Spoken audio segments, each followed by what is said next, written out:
मैं इस देश की इलेक्शन कमीशन से पूछना चाहती हूं, क्या आप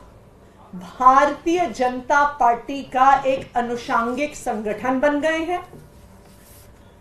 जब enforcement directorate model code of conduct लगने के बाद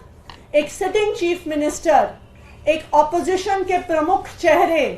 देश की 6 नेशनल पार्टीज में से एक के नेशनल कन्वीनर को गिरफ्तार करती है,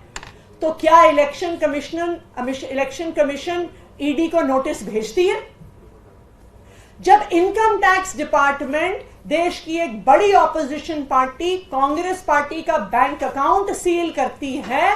तो क्या election commission income tax department को नोटिस भेजती है? जब income tax department CPI CPM को बरसों पुरानी उनकी फाइलिंग के बारे में, उनकी रिटर्न्स के बारे में चुनाव की घोषणा के बाद नोटिस भेजती है, तो क्या इलेक्शन कमीशन केंद्र सरकार की इनकम टैक्स डिपार्टमेंट को नोटिस भेजती है? इलेक्शन कमीशन ऑफ इंडिया की आंखों के सामने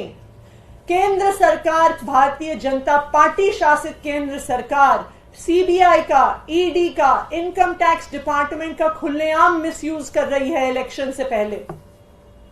इलेक्शन कमीशन ऑफ इंडिया विपक्ष की जहां पे सरकारें हैं, वहां पे चीफ सेक्रेटरी बदल देती है, होम सेक्रेटरी बदल देती है, डीजीपी पुलिस बदल देती है, लेकिन जब विपक्ष के नेता, इंडिया गठबंधन के नेता इलेक्शन कमीशन के पास जाते हैं और ये डिमांड करते हैं कि चुनाव तक इंटरिम तौर पर income tax department, CBI, ED के डायरेक्टर्स को बदला जाए, तो इलेक्शन कमीशन कुछ नहीं करता।